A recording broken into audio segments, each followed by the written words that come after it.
Acheron Boothill dual DPS is not a joke, and it works surprisingly well. I saw this first pop up like a week ago with E2 Acheron, so she'd still be able to use her 2 Nihility teammate passive, but recently people started doing insane clears, including 0 cycles with E0 S0 Acheron, E0 S0 Boothill, and E0 Ranmei. Now before we do a little showcase, let's understand why this team works. Basically, Boothill has a lot of debuffs in his kit. His skill that initiates the standoff is a debuff, and it can be used quite a lot because after he kills or breaks an enemy, he has to use it again. His ult is also a debuff because it delays the enemy's action, and then breaking enemies just always counts as debuff as well. Now we paired this with the fact that both Boothill and Acheron don't really need that much from supports, with Boothill easily able to do the higher end of his damage with just Ranmei and Pella, and Acheron would obviously prefer to have 2 Nihility teammates for her Trace, but Pella and Boothill apply plenty of debuffs for her ult, and then Ranmei's buffs kind of make up for the fact that she isn't able to make full use of her A4. And yeah, this is a no sustain team, but Boothill and Ranmei do some heavy lifting here because, well, when enemies are broken, they can't do damage, and then normally Boothill will kill them before they recover from the weakness broken state. Boothill's ult action delay also just helps stopping annoying enemies from attacking in the first place.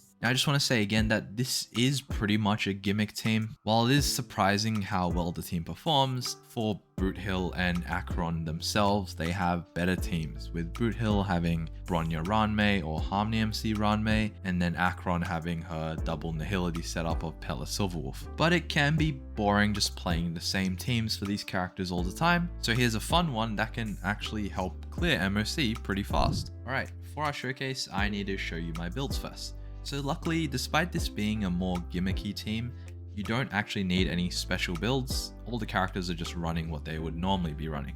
So for my Boothill, I have 158 speed with pretty much no crit investment and 240 break effect. For light cone, I'm going to be using cruising in the Stealth C, but pretty much just use whatever best light cone you have for him, whether that's adversarial, this 3-star one for the speed, or if you have his signature like I do, but we're going to stick with cruising for the showcase just to be a little bit more relatable. Traces, fully maxed here. For the relics, my relics are pretty good. You don't actually need that good relics on Boothill. The speed is the most important part.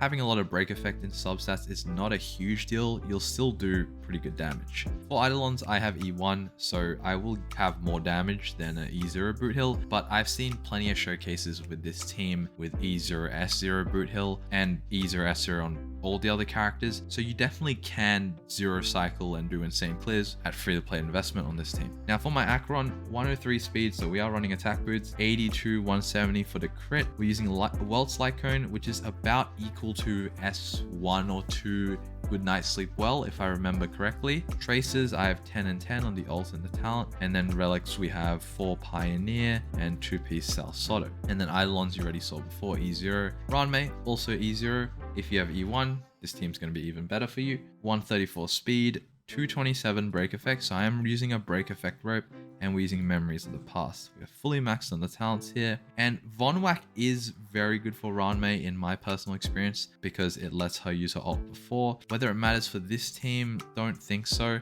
Watchmaker is important for this team though, because you want to give Boothill that break effect buff. And then finally Pella, I do have her at E6, but pretty much all her talents of Eidolons are rather useless. It's just a bit of energy and stuff. We're using Resolution for a bit of extra depth shred. Traces are kind of half level. The ult, that's up to 10, which is the important one. And then for relics, I just have random stuff for speed, and then Von Whack to get her in before Boothill as well. Existence is unity. Do we still have the upper hand? Feeling like a song, yeah. Every petal will be swept away by the wind. Enemy data secure network activated. Time for a good old counterattack. Bring it on.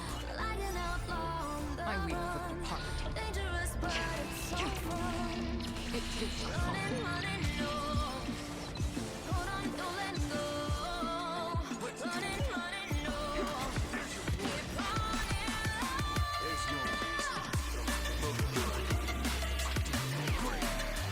Another journey. Still water.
will be swept away by the wind.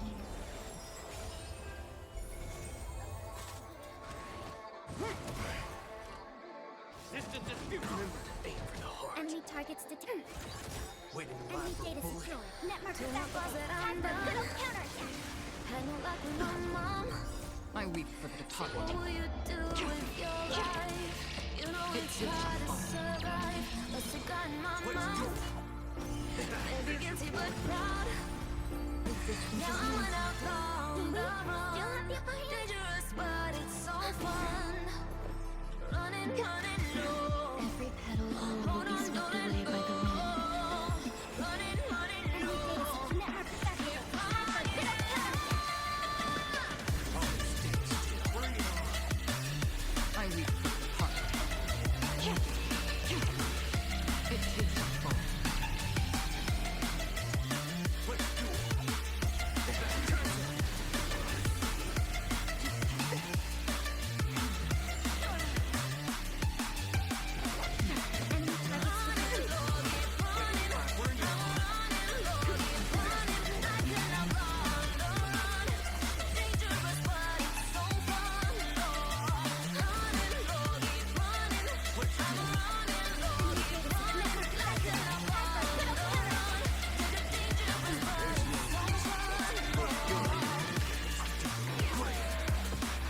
I weep for the departed.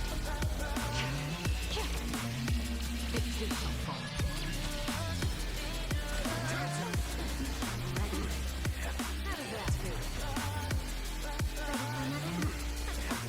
Another journey. I suppose. All you stand still. Bring it on. Those with the loaded gun. Those who dig their own grave.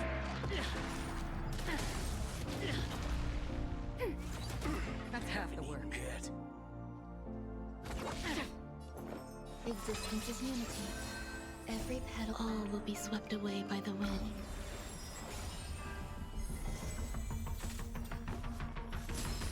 Waiting live. Let's do it. Time's up.